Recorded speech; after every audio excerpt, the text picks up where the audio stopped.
So with the coming of the Steam Summer Sale, there has been more people asking about the Total War games as a whole, and if it's worth buying them or not.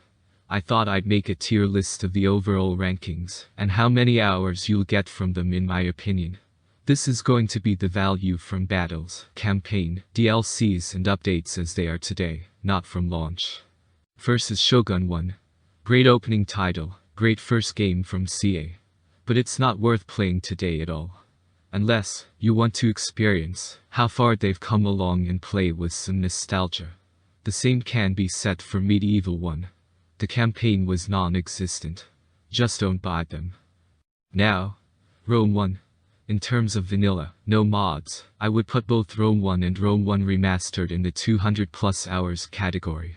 I absolutely love the Roman era. I mean, I even have Roman tattoos.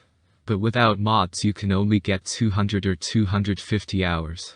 Even though the game overall is great, the historical inaccuracies are completely and utterly atrocious. You start to notice them after a while. But if you add in the mods for the original Rome 1, you have a different game altogether. You won't believe how many hours I played the Lord of the Rings mod and Europa Barbarorum, and there are so many more mods I still have to try for Rome 1. We still don't have those mods for R1 Remastered, but I'm sure we'll get them eventually. The same can be said for Medieval 2. I love that game, because I can play as natives. I am of native descent myself, and it's pretty amazing that I can play as my ancestors. My other favorite factions were Spain and Portugal. I gotta rep my Spanish roots too. And then there's the campaign. The campaign was pretty amazing too, but like Rome 1 the historical inaccuracies are really embarrassing, and I still cringe sometimes when I play it. And again, with mods, Medieval 2 is bumped to the topmost tier with Rome 1. The mods really makes this game go from 200 plus hours to an almost unlimited amount. Now, Empire. With Empire I admire the goal they had in mind. And I love that they tried to do so many new and fun things. But it just didn't work. The game is still bugged, and in order to play it everyone will tell you, quote, just get the Darth mod to fix it, end quote. If you need a mod to fix the overall game you shouldn't buy it, in my opinion. But then again it's better than Shogun 1 and Medieval 1, so it goes here. It's not a pike and shot type of Total War, it's more of a stand your troops in a long line, and just stand there until one side loses more troops. In my opinion it's just kind of boring, slow and too broken even to this day. Napoleon however, it belongs up here. Even though it's another long boring line of shooty men, I highly admire Napoleon himself and I think the Napoleonic Wars era is really cool. The game has a lot less bugs than Empire, and the battles are much better in campaign and multiplayer. The Napoleon MP scene was really cool in my opinion. But in campaign the overall game is still a bit bland. Not anywhere as bad as Empire, but you can still get tired from it because of the campaign. You can get a Darth mod for Napoleon as well, so if you throw that in, it's better than Empire overall. But now that I think about it more, maybe Empire will be higher up because of the naval battles that it introduced. I really love those naval battles. Shogun 2 is in the same category. I didn't play it a lot, but based on my friends that played it and the community's opinions, I can safely put it here. The art style and the campaign is great, and it looks good to this day, and the battles were entertaining, but there just wasn't anything that got me hooked. I love Japanese history, but in Total War, something just doesn't do it for me unfortunately. And the troop variety is good, but it can get old. If you play campaign you'll be forced to take the same troops, no matter what faction you pick. And it's the same in multiplayer, but with different troops of course. It feels old and dated. I heard that multiplayer, back in the day, was really amazing with something called Avatar Conquest. But now it's kind of dead. But Fall of the Samurai however is really amazing. It's a lot better than Shogun 2, because of the added units. Guns, great artillery, great unit variety. So now comes Rome 2. Oh boy. Where to begin? At launch it was an extremely buggy game. I didn't get too many bugs myself, but I still got some game-breaking bugs when I did. Now, however, it is a great game. It is an amazing game. A lot of great DLCs, some mediocre ones of course, and good patches, an exciting amount of unit variety, Rome, different factions, Rome, great mods, and there is still a pretty active multiplayer community. And there's also Pontus. Now with Attila, it's kind of like Napoleon all over again. It uses Rome 2 as a base and improves it dramatically. The sieges are better, the units look cooler in my opinion. The unit variety is still there, the different amounts of factions are still there, but just a bit less. This game has the best sieges ever, in my opinion, and the most unique playstyle of all. The goal is to survive, not conquer. Well, you can, but that's not the point of it all. That's because Attila is coming. The big bad is actually really scary in this game, if you don't use cheese tactics and exploits. Now the reason why it's not higher is because the multiplayer community for the vanilla game is almost non-existent. And that ties to the game as a whole being poorly optimized. It's not too annoying, so that's a plus I guess. The DLCs are average though, so there's that. But the mods, man.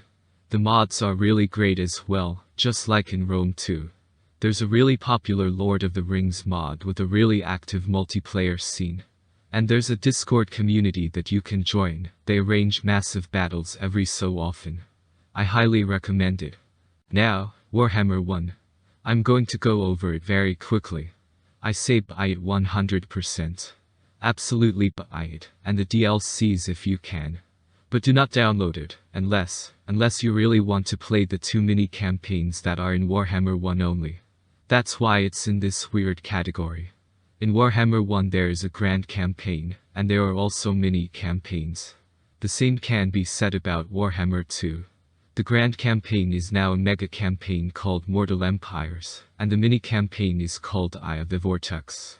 The grand campaign in Warhammer 2 is massive. It is a combined map of the Eye of the Vortex, and the grand campaign of Warhammer 1. So technically, theoretically, essentially, Game 1 is kind of like a massive DLC that unlocks a combined mega campaign. You can still play Game 1, but I don't recommend it. The magic is a bit janky, and some spells are really overpowered, and some are broken, and others are useless. Some troops are OP and others are worthless. Great first fantasy game from CA, but only buy it for the combined map, if you really want it, but you don't need to buy Warhammer 1 to play Warhammer 2. Warhammer 2 is a better game overall. It takes Warhammer 1 and fixes the weird kinks it had, fixes the spells, it's just better. There is an amazing amount of unit variety, faction variety, everything variety. I'll link to the Warhammer 2 review made by Mandalore Gaming in the description of the video. Overall it's fun, good, flashy, exciting, and there is an amazingly big multiplayer community and single-player community. There are even some single-player and multiplayer speedrun type of events that members of the community hold every so often. And with the last game of the trilogy coming up, and the last DLC for Game 2 also coming up, this game is still in its climax, and not stopping anytime soon. Next up is Three Kingdoms. It is another beautiful looking game, great music, great game art, great campaign, beautiful campaign, and it has the best diplomacy system. But the battles are a bit flaccid. They look amazing, yes, but something just doesn't click. The hero generals are really cool, but overall it's just okay, not great, not bad, just okay. And the multiplayer scene is completely dead. Not to mention that to me, personally, I've never been too interested in the time period enough to buy a game modeled after it. And CA just announced that they're stopping all support for it like the historical games that came before it. But it's still a beautiful game, very well done overall. I highly recommend it, only if you like the Dynasty Warriors games and that time period. Now Thrones of Britannia. Don't buy it. No one likes it. Great multiplayer, but no one ever plays it. Great sieges like Attila, but no one ever plays it. Horrible campaign mechanics, but at least it looks pretty. Why play Thrones when you can play Attila? Next is Troy. That's another tricky one. Like Three Kingdoms, it is a beautiful game. The battles are better than Three Kingdoms though. The sieges are good. Nice open maps, but there aren't a lot of land battles. The troop variety is there. But it's in a gray area right now.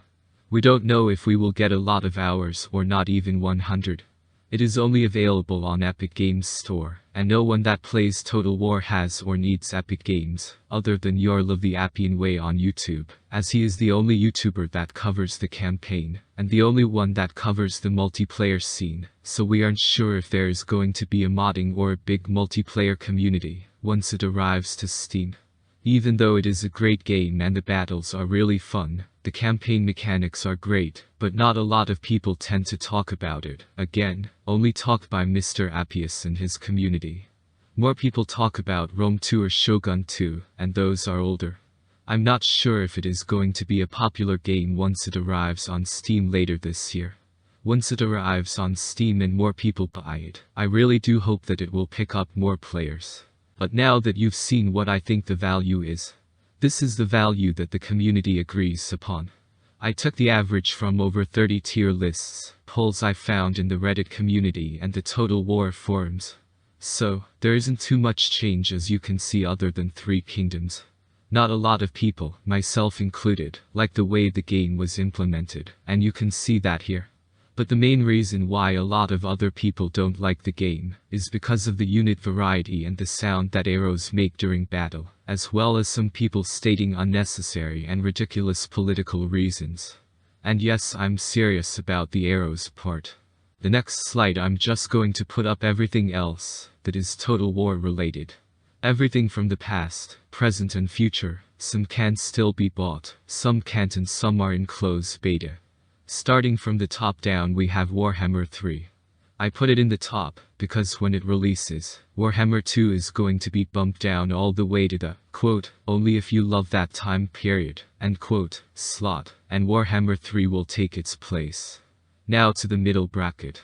Spartan Total Warrior was a game for console only, and can still be found on eBay. It played similar to the early God of War games, so, if you like that type of game I'd say buy it. Next, Arena. It cannot be played anymore outside of China. It was a very new and different type of game. It was multiplayer only, but kind of like Avatar Conquest from Shogun 2. You would take your general and a handful of troops depending what faction you played, and you were part of a team of 3 or 4 players going up against 3 or 4 enemies on a battlefield. I don't know why it wasn't popular, as it sounds like fun, and there are people still asking it to return to this day. Next we have Total War Battles Shogun. It was a mobile game that got ported to Steam, but cannot be played anymore. It was okay for a mobile game. There was no microtransactions, so that's why it's not at the very bottom. I'll leave you a link to a review made by Cynical Brit in the description of the video. Overall, it was an okay game to buy and play if you were stuck in traffic, or public transportation, or on a plane, but that's about it. Next is Total War Battles Warhammer. It is in closed beta, but from what we have seen from videos posted in the Discord it looks better than all the other Total War Battles games, so that's a plus. At least if it looks as promising as Battles Shogun, I'll leave it here. We don't know if there are going to be microtransactions yet though. Next up is Battles Kingdom. It has microtransactions. If you've played Warhammer Chaos Conquest it's the same, but with medieval dudes. Not worth your penny. Pay to win. Last is Total War Elysium. It's a card game. I actually like card games because of Gwent, but not this one. It's still in closed beta, I'll give them that, but some factions were extremely OP, like the French. The Vikings were okay too, and they released Troy as a faction, but there was no balance. And there are microtransactions, but it's a card game so, it's expected, kind of like Pokemon. If they fix the balancing I'd say get it when it launches, if you like card games like Hearthstone, but for now ignore it.